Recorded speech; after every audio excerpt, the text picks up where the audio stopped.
sempre levar os melhores conteúdos do agronegócio para você, estamos realizando uma pesquisa para ver o seu real interesse no mundo do agronegócio. E respondendo essa pesquisa, você concorre a uma inscrição para o curso de Bioestimulantes do professor Nery Rey. O link está na nossa descrição da live, no YouTube, e também na nossa bio do Instagram. Segue nós na rede social e não deixe de responder para concorrer ao curso. Em breve também o Minuto da Terra vai estar lançando um novo curso com a professora Carolina Deuner, doutora em fitopatologia, que inclusive está debatendo conosco hoje na live. Nos próximos dias também, pessoal, estaremos divulgando o tema do curso, com mais informações no Instagram, @Minuto da Terra Oficial. Não deixe de nos acompanhar ali, tá? Com mais uns minutinhos, a gente já vai estar iniciando a nossa live.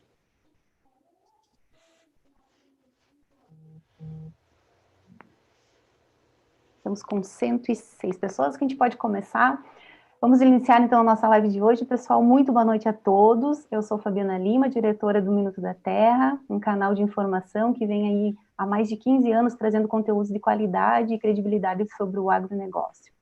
Nossa conversa de hoje, na nossa live, tem um tema que pode impactar em significativas reduções na produtividade de grãos e na rentabilidade da lavoura.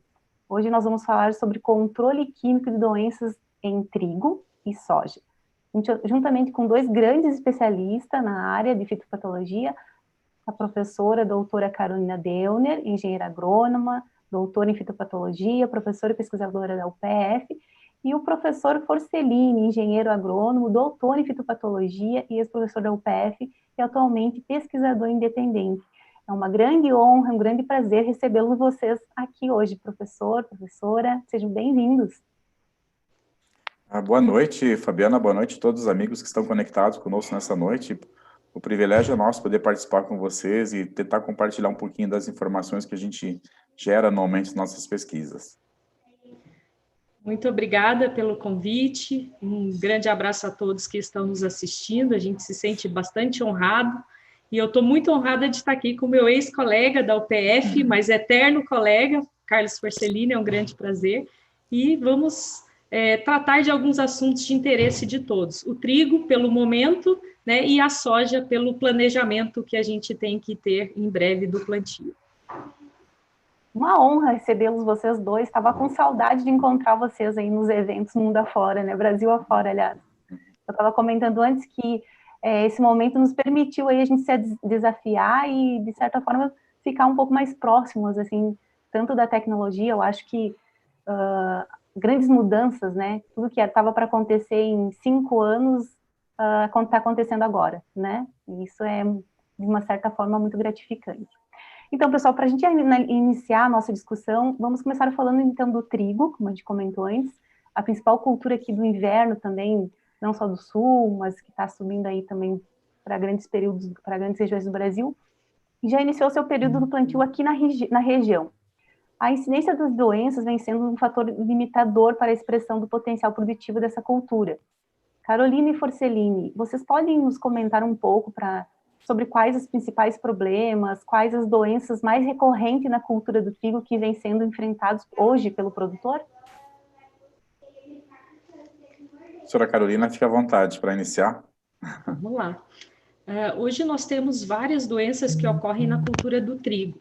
E essas doenças roubam potencial produtivo. Então, quando a gente faz a semeadura de um cultivar de trigo, ele tem um potencial genético, e esse potencial genético ele vai sendo reduzido à medida que acontecem algumas situações. Pensando no ponto de vista fitossanitário, nós temos, então, a ocorrência das doenças. Na nossa região, a doença ela vai ocorrer em função da condição climática. Se a gente pensar na condição da safra passada, nós tivemos uma epidemia severa de oídio. Nós temos uma doença que é relativamente fácil de controlar, porém, quando a condição é muito seca, nós temos uma dificuldade e, muitas vezes, o uso exclusivo de fungicidas não nos traz o controle satisfatório pela condição climática. Nós temos que agregar estratégias, diferentes estratégias. Obviamente, o fungicida é uma estratégia muito eficiente, mas, dependendo do cenário, ela por si só Quando a gente fala em eficiência de controle, a gente não pensa numa eficiência de 100%. Quanto mais doença eu tenho, menor eficiência de controle. Então, eu tenho o oídio sendo uma doença importante na nossa região, a ferrugem, mancha amarela, esporadicamente mancha marrom, e nós temos principalmente a giberela. Então, esse ano, pela condição climática que a gente percebe, assim, a cultura do trigo, no meu ponto de vista, ela tem duas divisões: a fase inicial da cultura e a fase reprodutiva. Acho que o Forcelino vai concordar comigo. Normalmente, não é uma regra, mas quando começa mais seco, a gente tem mais problemas de giberela. Ou quando chove muito, normalmente a segunda metade da safra ela é mais seca. Então, existe uma divisão, sem ser uma regra obrigatória, mas nos parece que, pela previsão, esse ano será um pouco mais seco e depois um pouco mais chuvoso, exatamente ali no espigamento, florescimento do trigo. Mas pensando nesses fatores, a gente tem, então, essas doenças foliares. Eu falei das doenças foliares. Obviamente, a gente tem doenças radiculares importantes também. A gente tem a podridão comum, né, das raízes, a gente tem mal do pé, né? Então, tem algumas doenças que roubam o potencial produtivo. Então, toda vez que a gente semear um trigo, a gente tem que pensar que a gente ganha a caixa cheia de potencial produtivo. E à medida que a gente vai tendo alguns erros ou tendo algumas situações indesejáveis, por exemplo, como no caso as doenças, esse potencial ele vai sendo perdido. Eu não consigo recuperar isso 100% com fungicida, mas eu consigo fazer a aplicação no momento correto que eu mantenha o potencial produtivo desses cultivares, né, de trigo. Perfeito, concordo também com a professora Carolina, na medida em que o ano passado a gente teve como predominância o oídio em trigo. Foi um inverno que teve uma média de 60 milímetros de chuva entre ali julho, agosto, setembro. Só choveu bastante em outubro, aqui em Passo Fundo mais de 300 milímetros. Então, o oídio gosta desse ambiente seco, então ele se beneficiou ano passado dessa condição. E, a princípio, nós vamos ter algo parecido nesse inverno. Nós temos uma situação de laninha prevista para os meses de inverno e parte da primavera. Então, tentando traçar um cenário preliminar agora sobre o que pode acontecer na lavoura, provavelmente o oídio vai ser a primeira doença que vai se manifestar e seguramente será a doença mais presente, na medida em que é causado por um fungo que não necessita de chuva, de molhamento foliar, consegue se beneficiar da umidade do ar apenas, né? Enquanto que a ferrugem e as manchas foliares requerem água em maior ou menor tempo de molhamento das folhas. Então, por esse motivo, a gente alerta os produtores que, provavelmente, nas cultivares suscetíveis ao oídio, essa será a doença predominante, pelo menos em parte da safra, especialmente no início, né? Então, o manejo projetado para a cultura do trigo deve ser um manejo que contemple um bom controle de um inimigo que se projeta ser o primeiro e o mais intenso, em pelo menos nas cultivares que são suscetíveis a ele. Isso, e uma das questões com relação ao oídio é que nós precisamos ter um bom controle na fase inicial, né? Porque depois, se a gente deixar ele para controlar um pouco mais adiante, a gente já vai queimar o potencial produtivo desses materiais. Então, a gente comenta com relação a grupos químicos, por exemplo, morfolina e triazol são ótimas estratégias, nunca sozinhos, né, Forcelini? Sempre associada a outras moléculas, porque isso nos dá um arranque da cultura com relação ao controle de doenças muito mais seguro. O que a gente percebeu o ano passado é que os produtores protelaram um pouco a aplicação de fungicida pensando em controle de oídio, e quando a situação ficou muito favorável para o fungo, o produtor não teve um bom controle, mesmo usando ferramentas mais específicas. Então, a gente fala que o controle, seja em trigo ou em soja, deve ocorrer no momento correto. E o momento correto passa pelo monitoramento da lavoura e pelo monitoramento das condições climáticas. Então, esses fatores são importantes porque, mesmo que o produtor tenha uma boa ferramenta de controle químico, ela não vai ser a salvação de tudo. Ele precisa colocar essa ferramenta no momento correto. E a gente sempre brinca que uma boa ferramenta colocada no momento errado não é uma boa ferramenta. Então, a gente tem que pensar nessas estratégias de forma bem antecipada. Esses fungicidas que a professora Carolina cita, né, o grupo químico das morfolinas, dos triazóis, que são os principais no controle de oídio, eles são produtos bem sistêmicos, então eles se beneficiam dessa qualidade para poderem, digamos assim, ter uma melhor absorção pelos tecidos da folha, uma maior movimentação interna. Só que essa movimentação depende de presença de água, de planta abastecida com água. Quando a gente tem, por exemplo, numa cultura de trigo, ela está evoluindo no campo e vem uma situação que as chuvas diminuem, começa a entrar um período de estiagem, o oídio começa a se manifestar. Esse momento, de início das pequenas colônias branco-acinzentadas, é o melhor para a gente poder fazer o controle. Porque dali para frente, a planta começa a entrar numa situação de estresse hídrico e o oídio cresce muito nessa condição, porque ele gosta desse ambiente seco e ameno, só que esses produtos todos vão ter uma dificuldade de controle. Então, nós vamos ter mais para frente uma condição muito favorável para a doença e desfavorável à ação desses fungicidas. Aí, mesmo que a gente aumente dose, que a gente faça intervalos mais curtos, não repercute tanto positivamente no manejo. A gente tem trabalhos em que a gente aumentou 3, 4 vezes a dose e o resultado não acompanhou esse acréscimo. Então, nossa dica para os produtores é sempre o seguinte: começou a perceber aquelas colônias branco-acinzentadas, põe em prática o manejo, põe em prática a aplicação dos produtos que têm perfil para controlar o oídio, como as morfolinas e os triazóis. Não espere para um momento posterior. E falo muito importante, na cevada também o oídio é muito agressivo, mais do que no trigo, certo? Algumas cultivares de cevada são extremamente suscetíveis ao oídio, e perder esse time de aplicação na cevada é ainda pior. Então, atenção às primeiras colônias branco-acinzentadas como momento de implementar o controle. Exatamente. A gente, só para fechar, a gente sabe que uma boa estratégia é monitorar o clima. Por isso que a gente está sempre de olho na condição climática, né? A gente tem que sempre olhar a previsão. Por mais que a previsão não seja exatamente aquela, vai chover hoje ou vai chover amanhã, mas a gente tem que ter a ideia se vai chover próxima da normal, dos últimos anos, ou acima ou abaixo. Então, o Forcellini já comentou que a condição climática nos parece que vai ser muito parecida. Então, com relação ao produtor de cevada, quem estiver plantando cultivares muito suscetíveis, mais atenção ainda, porque após uma alta epidemia, não temos produtos que dêem um bom resultado. E, professores, o que dentro desse situação do clima já comentado, né, o que pode implicar nas doenças agora, desse ciclo, assim?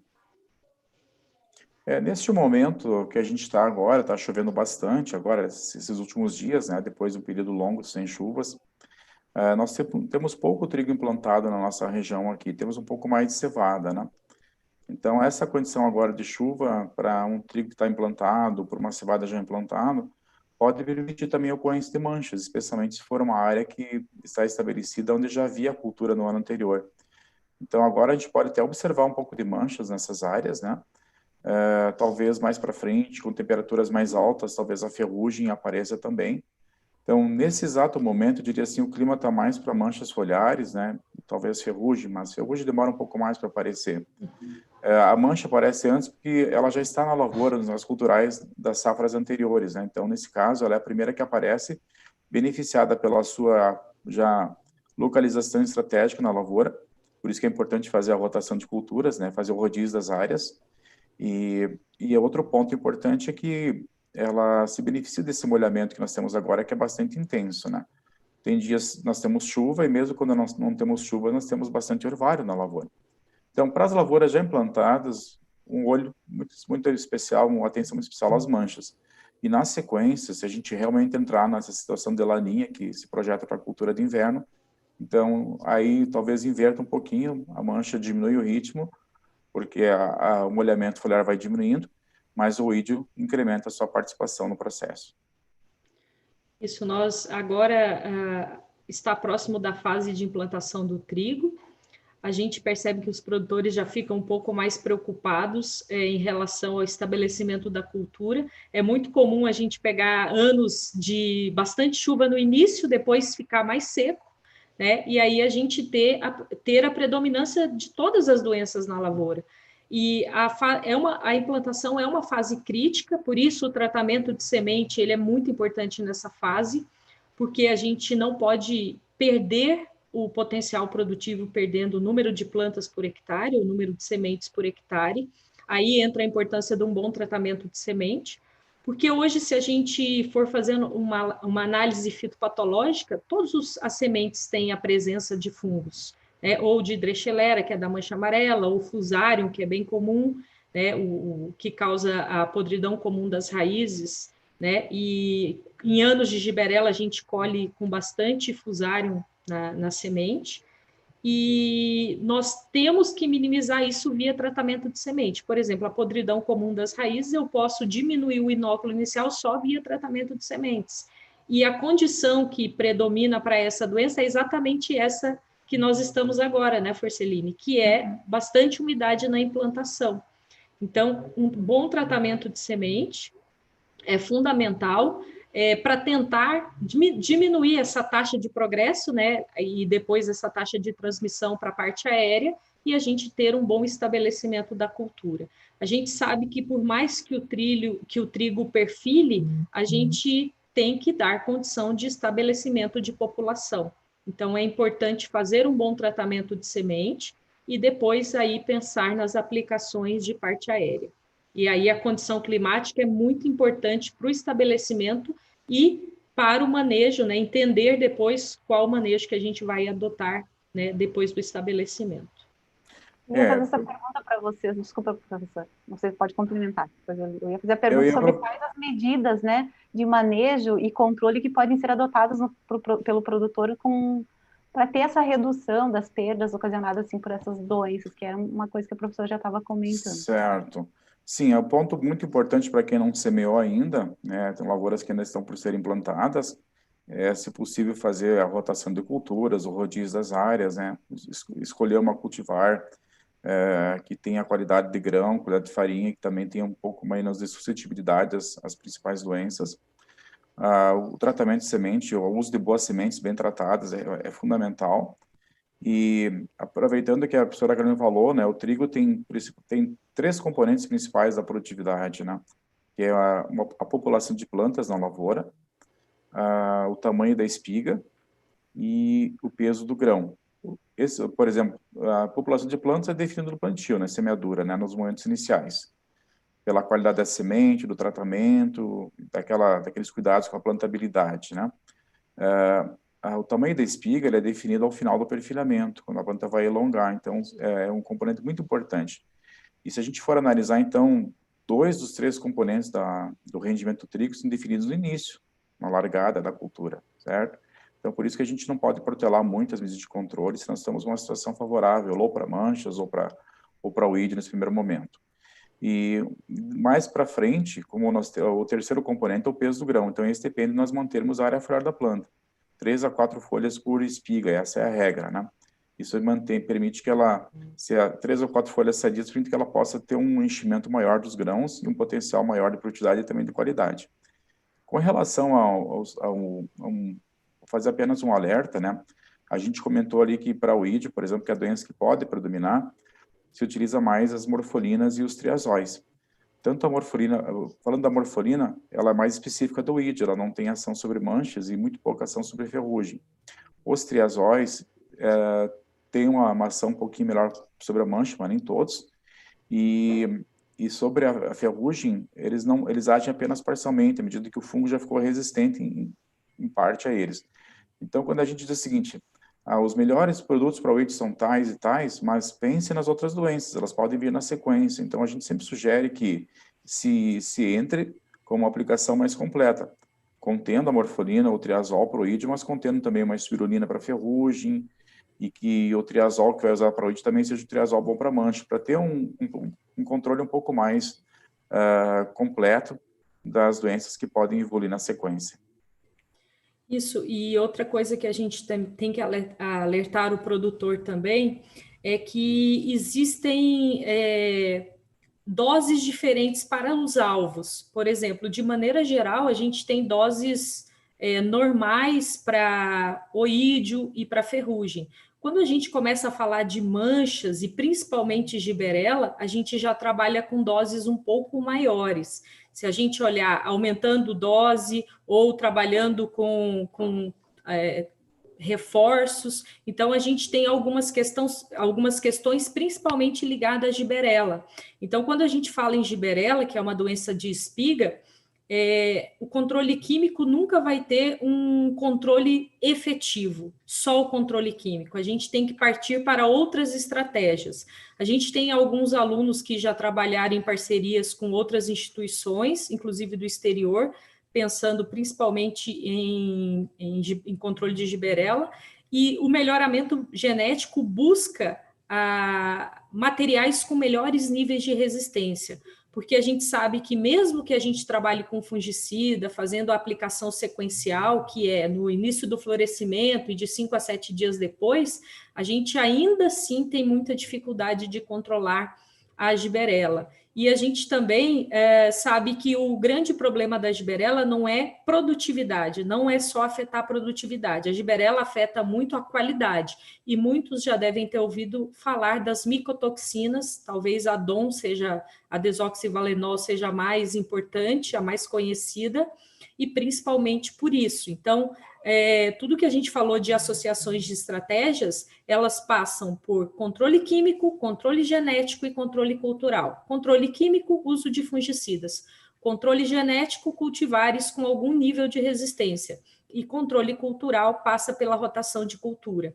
Então, se nós fizermos a montagem do quebra-cabeça, nós teremos mais chance de ter sucesso. Se eu apostar só no químico, a nossa chance de sucesso, ela vai diminuindo ao longo do tempo que eu vou utilizando aquela ferramenta. Agora, se eu trabalhar ela em associação, ou se eu trabalhar misturas de fungicidas, né? Aí eu tenho uma maior longevidade e eficiência de controle. Então, é importante lembrar que também a dose do fungicida, ela muda um pouquinho quando a gente fala, por exemplo, de giberela. Certo. Tá chegando algumas perguntas relacionadas ao trigo, eu vou fazendo, porque a gente vai depois mudar para o tema de soja, a gente vai eliminando assim, entendendo as dúvidas do pessoal que tá perguntando aqui. O José de Freitas comenta: há muito uso de triazol e morfolina isolado no ídio. Qual a importância e contribuição das misturas com estrobilurina?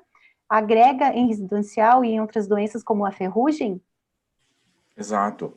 Esse é o posicionamento que nós temos, né? Se nós tivéssemos uma situação isolada de oídio, então triazóis, morfolinas, né? Nem todos os triazóis, alguns têm mais potencial de controle do que outros, seriam ferramentas interessantes. Mas como a gente sabe que podem ocorrer algumas chuvas, pode ter um pouco mais de molhamento nesse cenário, e a gente pode ter uma ocorrência paralela de ferrugem ou de manchas foliares. A gente viu isso no ano passado, começou com ídio, mas depois outras doenças evoluíram. Então, a presença de estrobirulinas, ela nos ajuda no manejo, por exemplo, da ferrugem, isso é muito importante, né?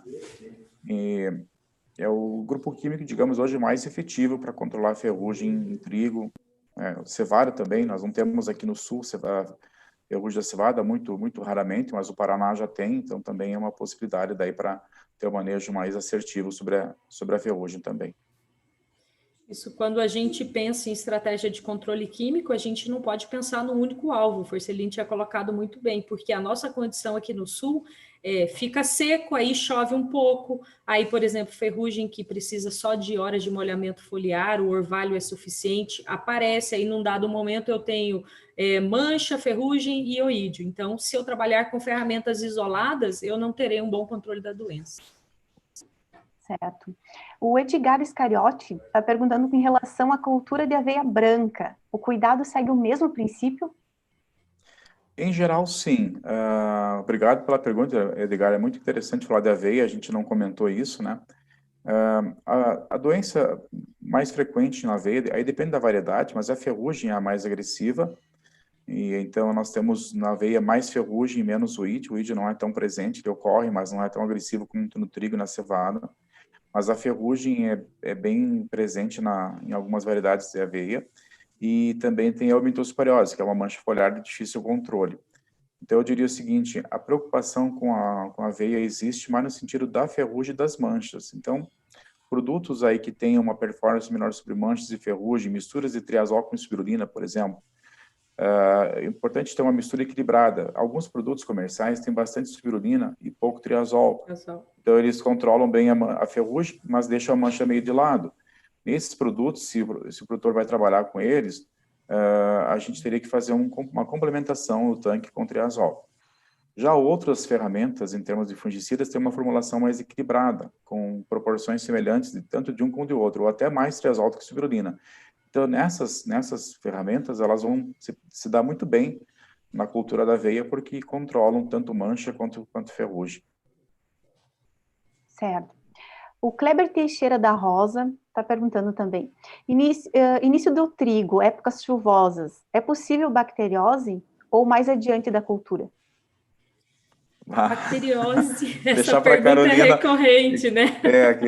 É melhor estar preparado, né? Porque ela sempre nos surpreende. A bacteriose sempre é, como o Fercelino falou, uma surpresa.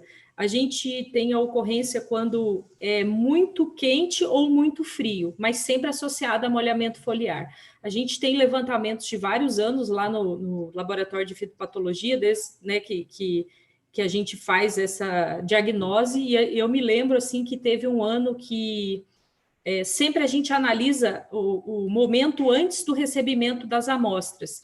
E para a ocorrência de bacteriose, precisa mais ou menos de 5 a 7 dias de molhamento foliar. Isso que eu falei, seja na condição de temperatura mais alta ou mais baixa, porque sempre tem muitas horas de molhamento. A gente aplica, por exemplo, fungicidas, e aí os fungicidas controlam os fungos. Sobra quem na folha? A bactéria. E a bactéria, então, consegue se multiplicar. Outra questão é o uso do óleo. A função do óleo é causar microlesões, certo? Para o princípio ativo poder entrar. E causando microlesões favorece a entrada da bactéria. Mas eu não estou dizendo que é para tirar o óleo e eu não estou dizendo que não é para aplicar o fungicida. Eu estou dizendo que existem algumas condições que favorecem a ocorrência da bacteriose. E essa ocorrência está ligada a horas de molhamento foliar. Então, temos que ficar muito atentos porque existem cultivares mais ou menos suscetíveis. E a bacteriose, ela é uma doença que pode transformar o trigo de bom em ruim em questão de 3, 4, 5 dias. Isso. Se nós tivermos, por exemplo, assim, eu tenho experiência do campo de ir, por exemplo, uma lavoura na quinta-feira, fazer uma avaliação nas parcelas, aí choveu de sexta a domingo, quando eu voltei na terça-feira era outro trigo completamente diferente e prejudicado por isso. É uma doença muito rápida. É uma mancha foliar de rápido desenvolvimento que realmente necrosa a folha e causa um impacto muito grande. E a gente não tem como... A gente projeta talvez menos bacteriose esse ano, por conta de menos chuvas, como foi na safra passada. Mas se no meio desse período de laninha nós tivermos 3 dias de chuva, 3, 4 dias com bastante molhamento ali, ela vai se manifestar, porque ela está nos raios culturais, ela vem pela semente. E controle é difícil, né? A gente tem tentado algumas coisas, mas não conseguimos evoluir muito.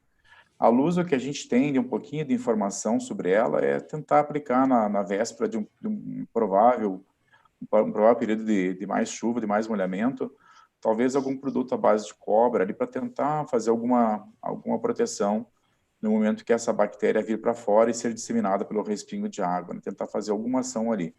Mas isso ainda carece de mais informações, porque a gente vem tentando isso e às vezes os resultados não aparecem, mas é a nossa sugestão.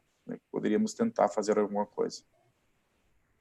O Alisson Moraes pergunta quais as moléculas apresentam melhor eficiência nas culturas tanto do trigo, mas principalmente na cultura de soja, pensando em manchas e ferrugem. Posso, Fercelino? Sim, claro. Sim. Na cultura da soja, a gente tem os mesmos grupos químicos que a gente trabalha na cultura do trigo. A gente tem, em adição, as carboxamidas, né? A gente tem as carboxamidas registradas para trigo, mas a gente sabe que o investimento na cultura é menor, então o pessoal acaba deixando as carboxamidas para trabalhar mais na soja.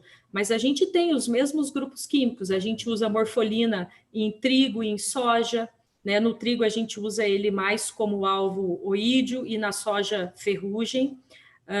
A gente trabalha com as carboxamidas, e aí a gente tem carboxamidas que vão pegar ferrugem, vão trabalhar no controle de manchas, melhorando o espectro de misturas. Então, a gente tem outras opções para trabalhar, além daquelas que é a carboxamida. Tem registro para trigo? Tem, mas a gente acaba deixando essas moléculas para trabalhar mais na soja. Então, na cultura da soja, vocês vão perceber que a gente também trabalha com misturas, nunca com produto isolado. A gente recebeu muita consulta nessa safra, tenho certeza que o Forcelini também, sobre a aplicação de produtos isolados. Quando eu não tenho uma epidemia importante, quase tudo que vocês utilizarem, eles podem funcionar. Agora, a nossa estratégia é funcionar bem sempre. Se eu quero dar longevidade aos produtos, eu preciso trabalhar com misturas.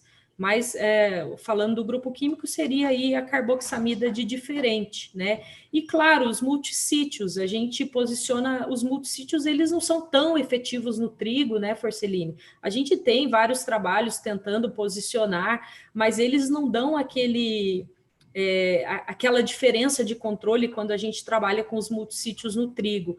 Existem trabalhos mostrando o mancozeb para brusone, mas a brusone não é um problema para a nossa região, mas a gente sabe que para ferrugem, para giberela, eles não têm contribuído muito, então a gente prefere deixar esses grupos químicos para a soja. Forcelini, não sei se quer complementar. Não, perfeito. Deixar a Fabiana conduzir a discussão aí. Tem mais uma pergunta aqui sobre o manejo de giberela. Recomenda a aplicação dos fungicidas em associação ao triazol. E na experiência de vocês, qual seria mais recomendada?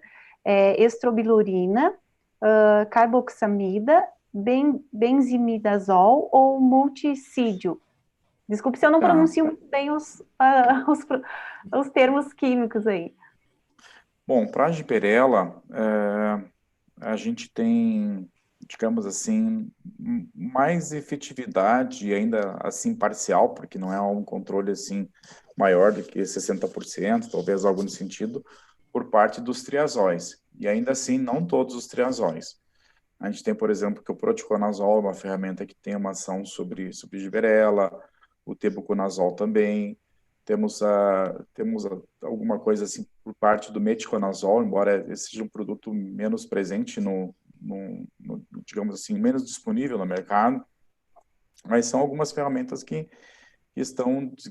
têm performance, né? Então é um número pequeno de triazóis. A morfolina não vai ajudar na giberela, a espirulina muito pouco também. Carboxamidas, eu diria assim, daqui a um pouco mais de tempo nós vamos ter carboxamida com excelente ação também.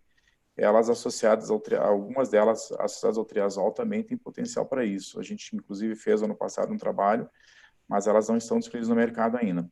Então, mais ou menos para a giberela, assim, o que eu diria assim, a gente pode fazer no início da floração uma aplicação de triazol com espirulina, porque nós temos que ainda finalizar o controle das doenças foliares. Aquela aplicação no espigamento é importante para as doenças foliares.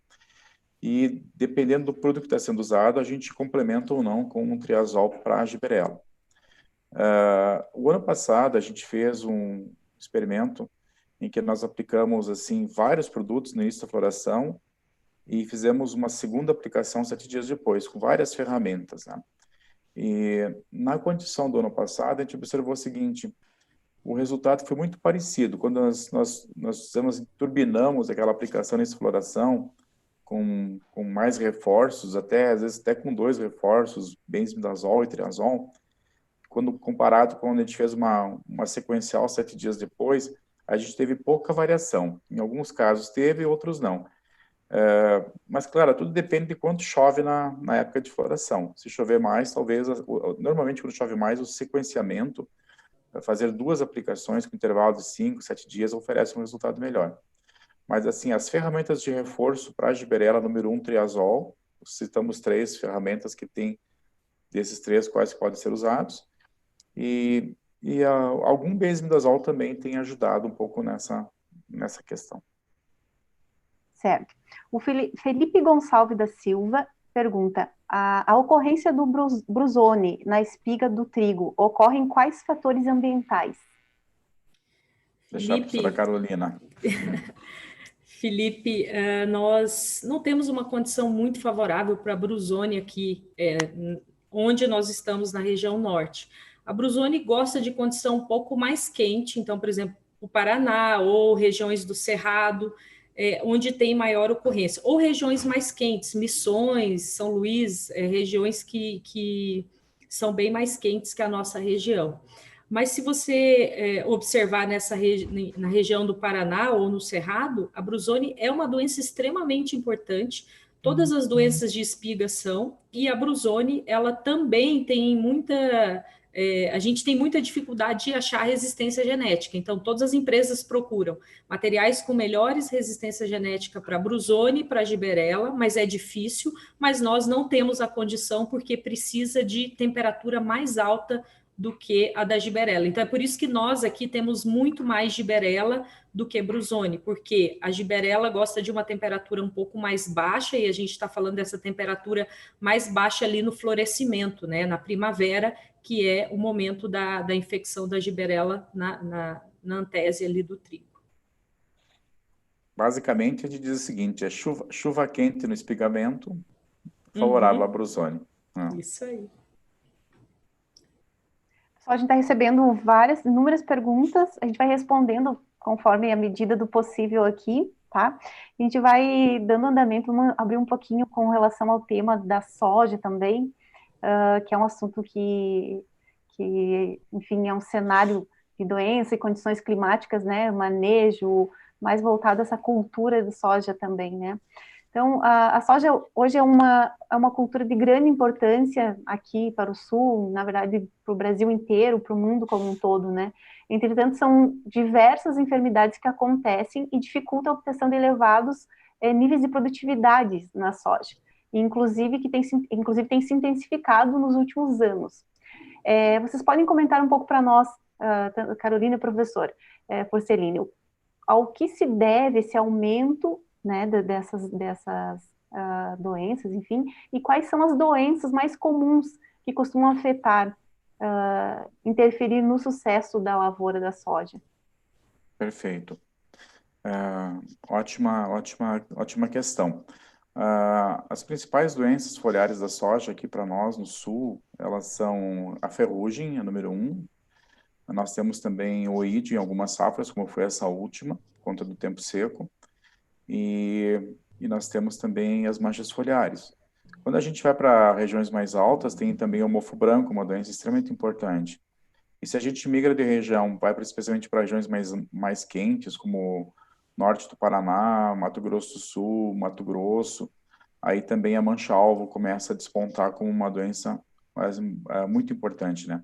E se vai, por exemplo, assim, lá para condições lá muitas vezes do Piauí, Tocantins, lá Maranhão, aí a antracnose é a número 1 de todas as doenças, ou seja, elas são muito influenciadas pelo ambiente que nós temos em cada safra, em cada região. Na última safra, por exemplo, aqui para nós observamos menos de 5% de ferrugem nos nossos experimentos, Passo Fundo, sendo que no ano anterior tinha sido na casa de 70%, 80%. Então, o clima influencia bastante, né? Então, foi uma safra muito atípica quando a gente fala de ferrugem, baixa ocorrência.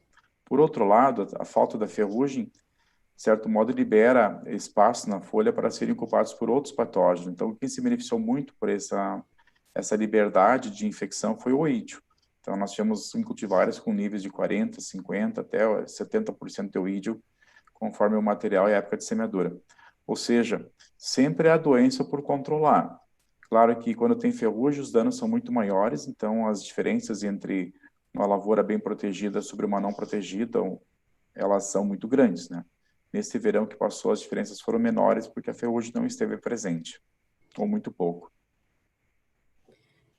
Esse ano eu brinquei com os meus alunos que eu passei vergonha, Forcellini, no campo, que eu não tinha ferrugem para mostrar, porque a gente vem de 7 safras onde a gente tem a maior quantidade de ferrugem no Brasil, né, Forcellini? A gente recebia vários pesquisadores justamente para mostrar ferrugem, porque a região norte ficou marcada pela alta epidemia ao longo dos anos.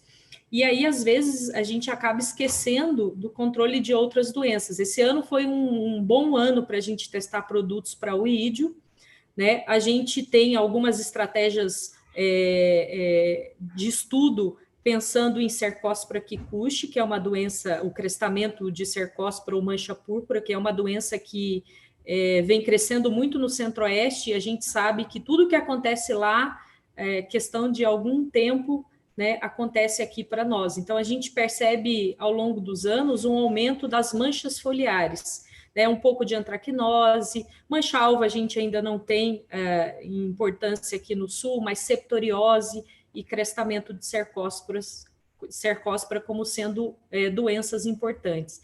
Então, a gente fala que existem estratégias que nós podemos adotar com relação a fazer uma base bem feita com relação às primeiras aplicações.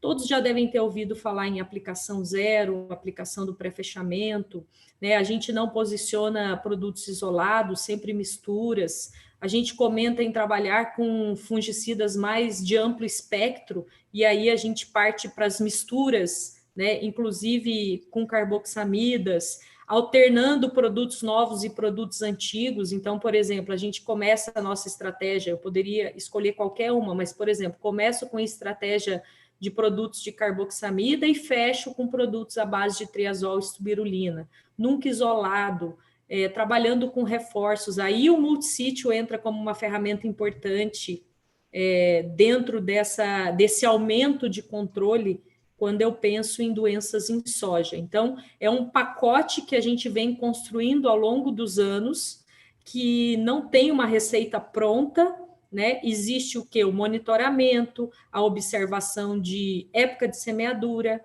de ciclo do cultivar, de reação do cultivar, de clima. Então, hoje a gente fala que a gente tem que conhecer muito o material que a gente está plantando, mesmo que a gente saiba que muitos cultivares são passageiros no mercado, mas a gente tem que conhecer muito a característica daquele material, porque nós estamos trabalhando com materiais precoces, super precoces. E se nós errarmos na estratégia, a gente não tem tempo de recuperar. Então, observar muito cultivar, observar o produto, quais são os melhores alvos, né, que aquele fungicida controla, trabalhar com misturas, trabalhar com reforços, né, multissítios, morfolina, e aí montar esse pacote que não é um pacotão pronto, né, Forceline? Não é um pacote que eu leve um enlatado lá para o produtor e ele usa aquele pacote. Não, a gente tem que propor algumas estratégias, ver quais estratégias o produtor está apto, né, está favorável a aceitar, e aí trabalhar com esses produtos. Porque eu sempre brinco que o produtor não nos consulta para comprar o produto, né, Forceline? Eles acabam nos consultando para posicionar os produtos que ele tem comprado. E isso existe uma diferença muito grande entre você planejar os produtos que vão ser utilizados ou você posicionar os produtos que o produtor já tem. Ele fala, eu tenho esses produtos. Agora, Carolina, Forceline, vocês posicionem da melhor forma. E às vezes ele não tem a melhor ferramenta ou a ferramenta mais importante para o momento e alvo que ele tem. Então, deixar claro que não é um pacote pronto, é um jogo de xadrez. Agora, falando um pouquinho... Desculpa, Fabiana. Pode complementar, desculpa. Eu ia fazer já uma projeção para o próximo verão, né? Que eu acho que o passado passou, bom ou ruim, passou, né? Vamos olhar para frente, que é o que nós temos agora como uma próxima safra. Nós tivemos, assim, níveis de ferrugem nos últimos anos entre 37% e 80% nos últimos 8 anos. Esse aqui, especificamente, ficou baixíssimo, 1, 2, 3, 5% no máximo. Então, essa foi uma safra, assim, totalmente atípica. Mesmo em anos anteriores, com menos chuva, houve mais presença. Eu diria assim, não vamos imaginar que o próximo verão agora a doença não vai ter de novo.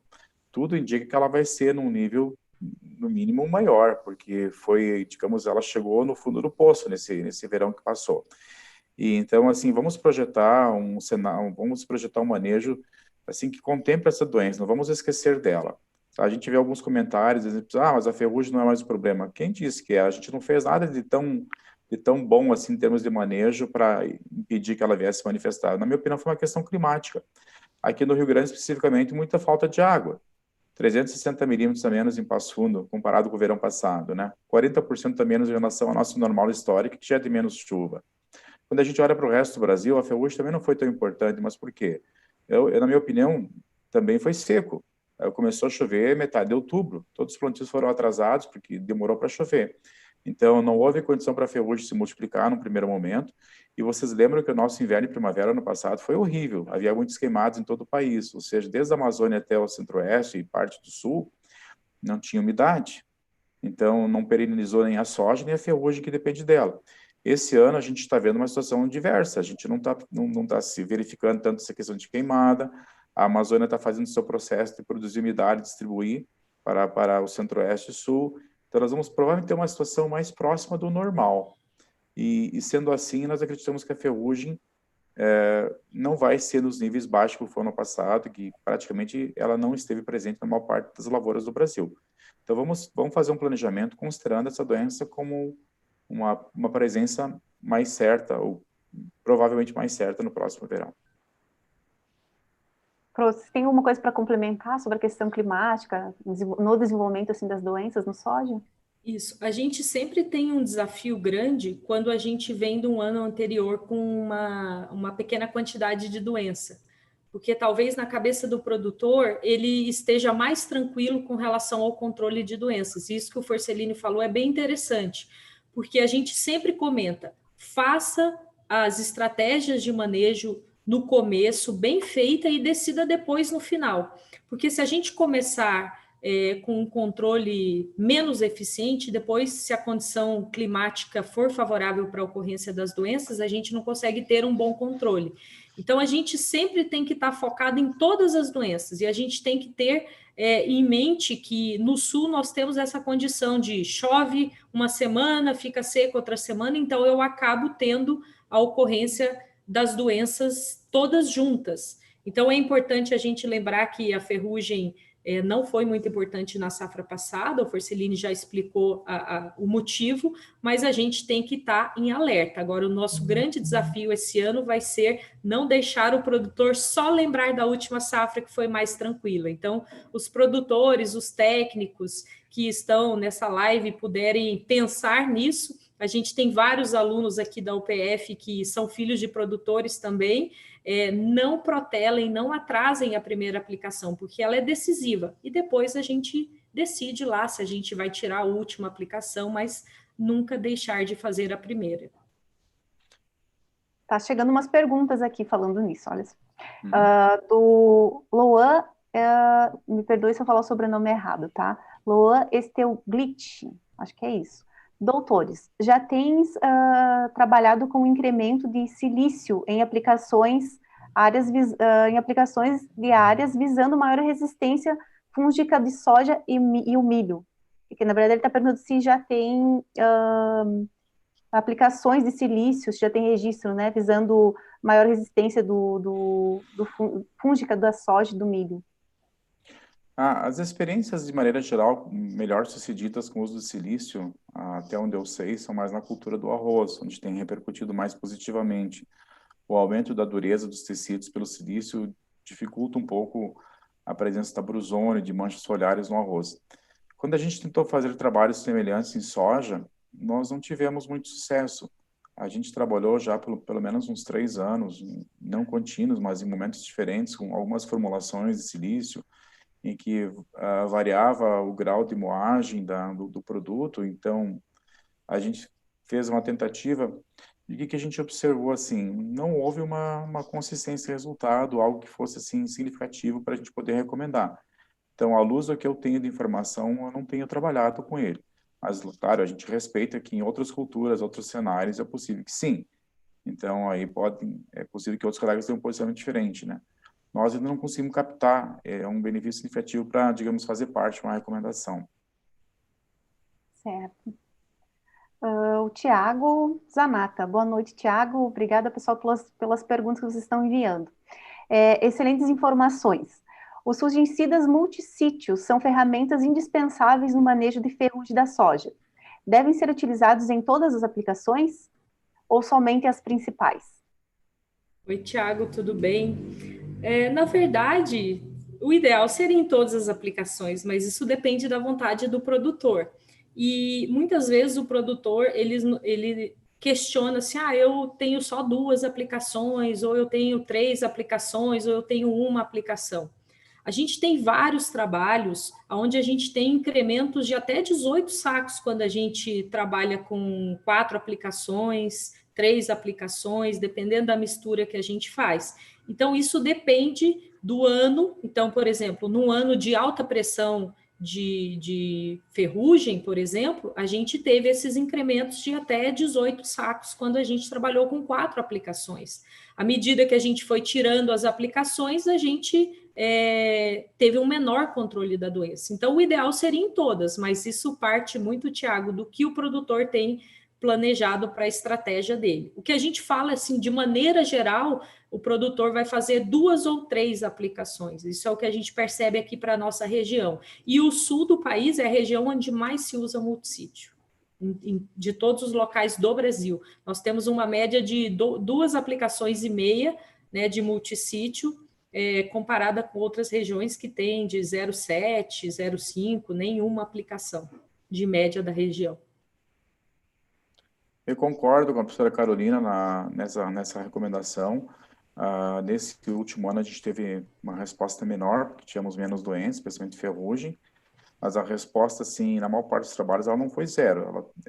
Tivemos um trabalho, sim, que não houve muita resposta, porque foi uma situação, assim, que nem mancha tinha, era mais oídio mesmo, e a maior parte dos multissítios não tem ação sobre o oídio. Então, outros reforços, a base de triazol, morfolina, contaram mais. Mas, como dissemos antes, foi uma safra típica.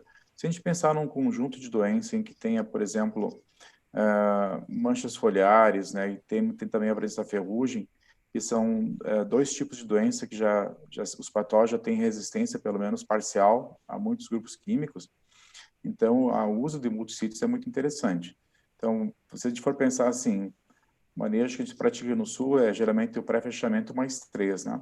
Mais 3 aplicações. Então, daria para colocar em todas. Eu faço uma ressalva, por exemplo, assim, vamos propor, naquela aplicação do pré-fechamento, se eu vou começar com um fungicida que tenha somente ação preventiva, assim, ele tenha subirulina ou carboxamida, não tenha um triazol, por exemplo, então, nessas situações, se eu colocar um multissídio que também é preventivo, ele vai contribuir.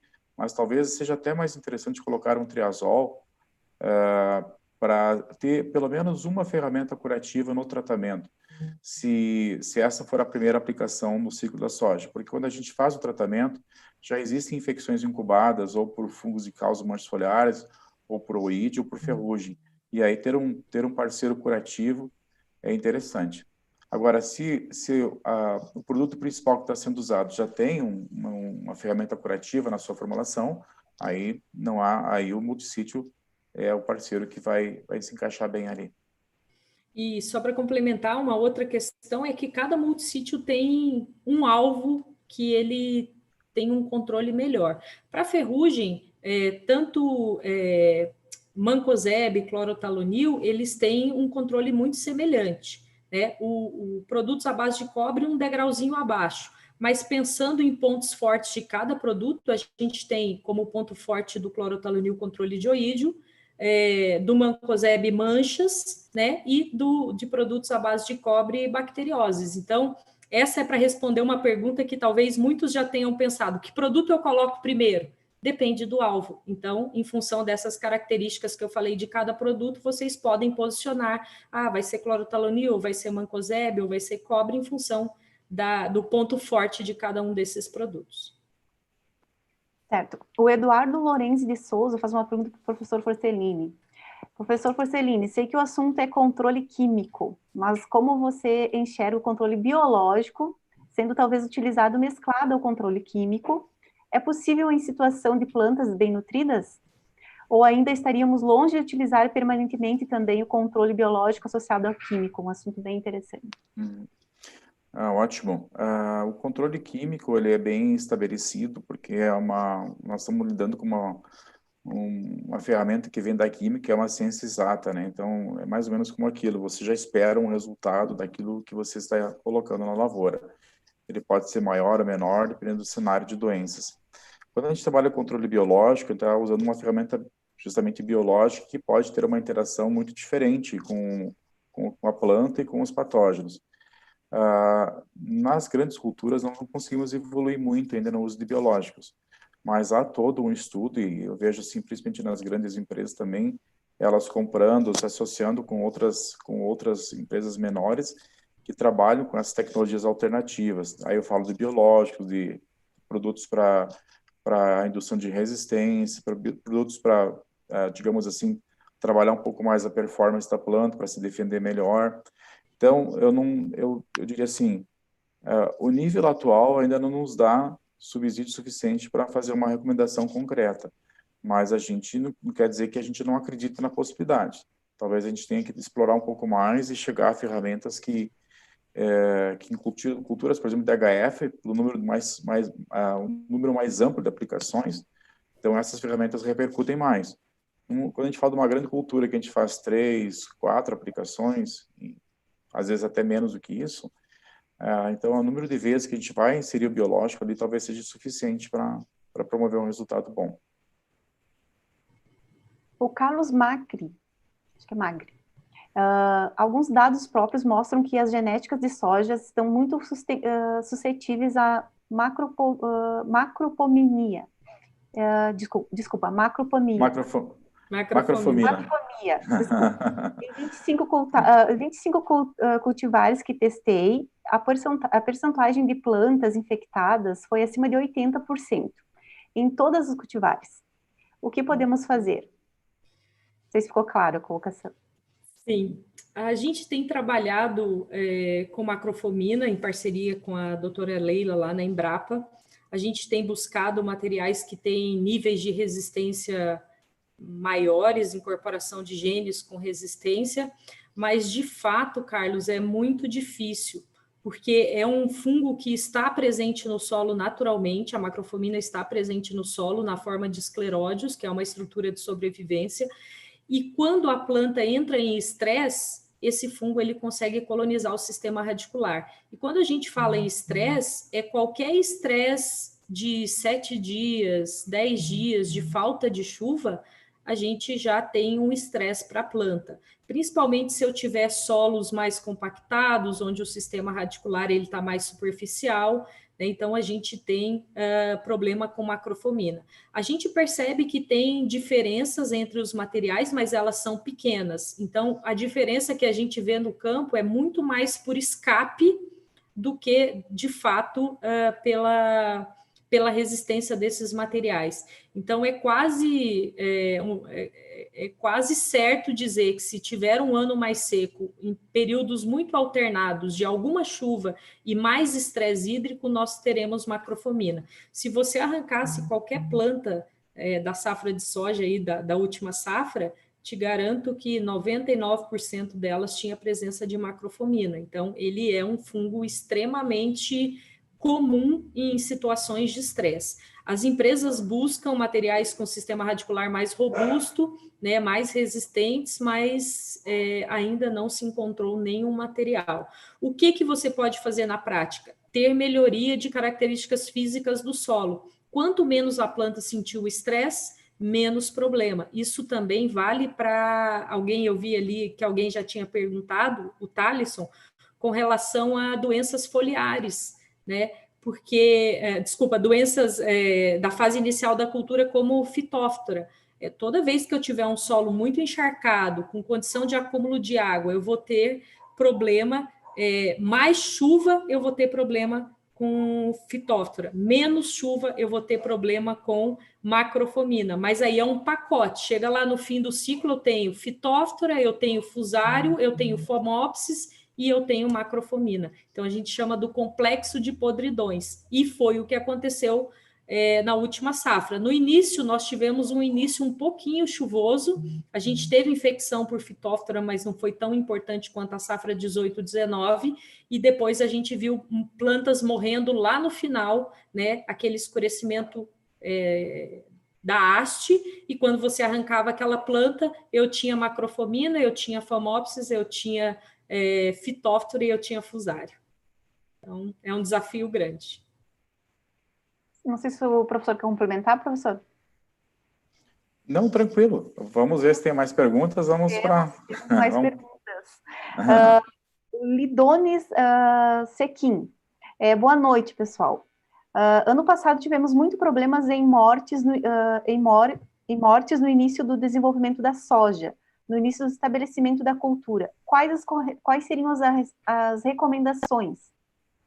Certo, esse problema que realmente aconteceu, foi mencionado há pouco pela colega Carolina, né, em que realmente as chuvas no início do ciclo pode favorecer, no início ou em qualquer momento, se favorece muito a fitóftora, né, que é um fungo com características de fungo aquático, que se beneficia do encharcamento do solo. Então, a gente observou bastante isso na safra passada, já nessa última um pouco menos, certo?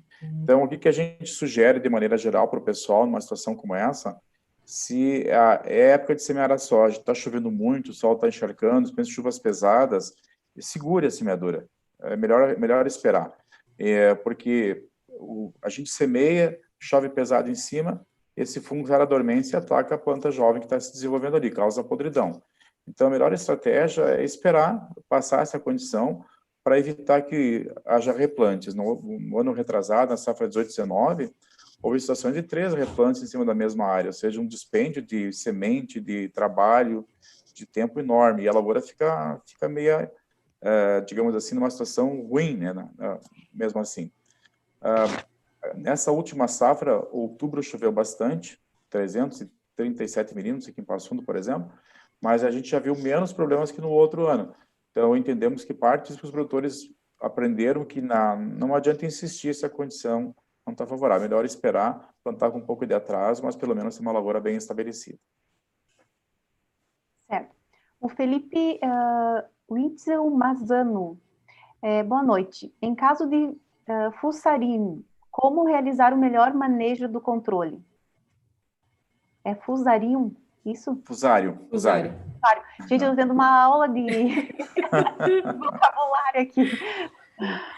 Fusário, então. No caso de fusário, como realizar o menor manejo do controle? Para o complexo de podridões, pensando em fusário, a gente tem vários fungos associados, e ao longo dos anos vocês estão percebendo que as doenças radiculares elas estão se pronunciando cada vez mais, porque talvez a gente tenha que pensar um pouco mais em estratégias de melhoria de características físicas do solo.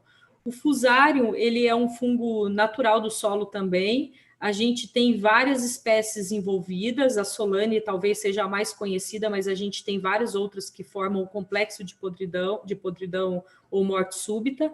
E a gente tem alguns materiais que têm níveis diferentes de resistência, mas também, assim como a macrofomina, ela ocorre para a maioria dos cultivares, gosta mais de condição mais úmida, mas o que a gente pode fazer é melhoria de características físicas do solo, fazer um tratamento de semente específico, aí entra a importância do grupo químico benzimidazol, e trabalhar com materiais que têm um sistema radicular um pouco mais agressivo, que é observação de campo. Isso não vem escrito lá na reação do cultivar.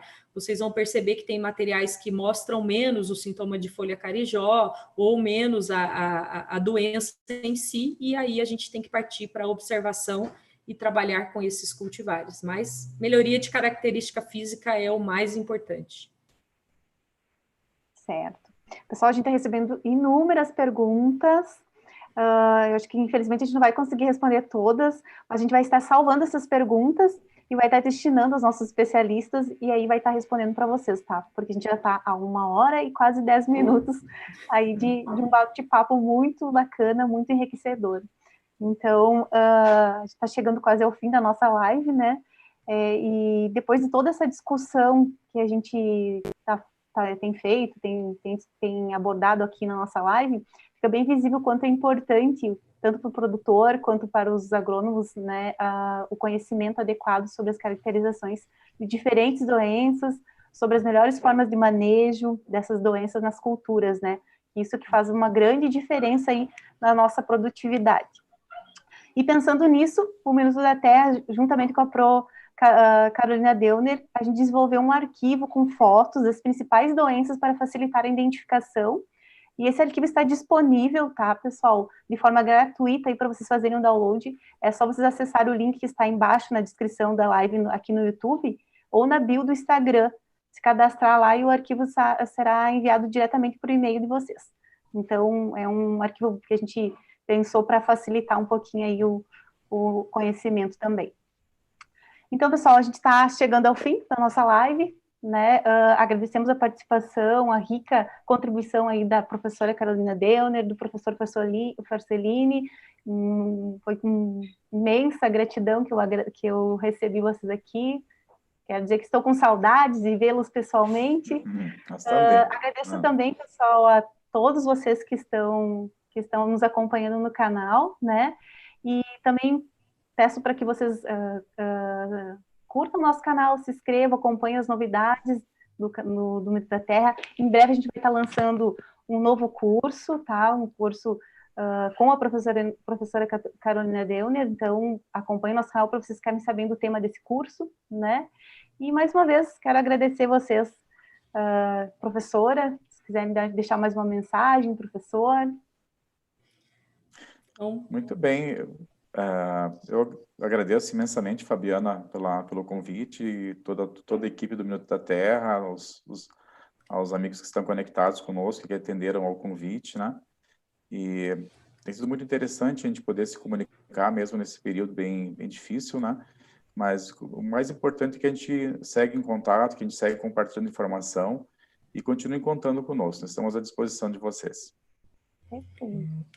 Pessoal, muito obrigada pela atenção de todos. A gente fica muito feliz de ver tantas perguntas, né? A Fabiana depois destina para a gente vai ter maior prazer de responder. Agradeço muito o convite da Fabiana, agradeço muito a parceria de sempre, de vários anos que a gente trabalhou junto na UPF, e eu tenho muito orgulho de ter trabalhado e poder ter contato com o professor Forcellini, que além de um profissional de primeira linha, é uma pessoa de primeira linha. Então, fico muito feliz e agradeço muito a todos aqueles que participaram e nos prestigiaram aqui hoje. E em breve tem novidades aí no Minuto da Terra com relação a esse curso. Então, quem tiver interessado, siga o canal aí que vocês podem ter mais informações. E lembrando, pessoal, que a gente está realizando uma pesquisa, tá? Respondendo essa pesquisa, vocês vão concorrer a um curso do Bioestimulantes na Agricultura Moderna pelo professor Nery Rey. É uma pesquisa que vai abordar o interesse de vocês no meio rural, qual que é o conteúdo que vocês mais gostam. Então, entrem aqui na bio, está ali escrito a pesquisa e participe conosco. Mais uma vez, muito obrigada a todos, um ótimo feriado, obrigada professora, obrigada Forcellini, grande abraço e um bom descanso. Obrigada, pessoal, até mais. Tchau, tchau. Tchau, tchau.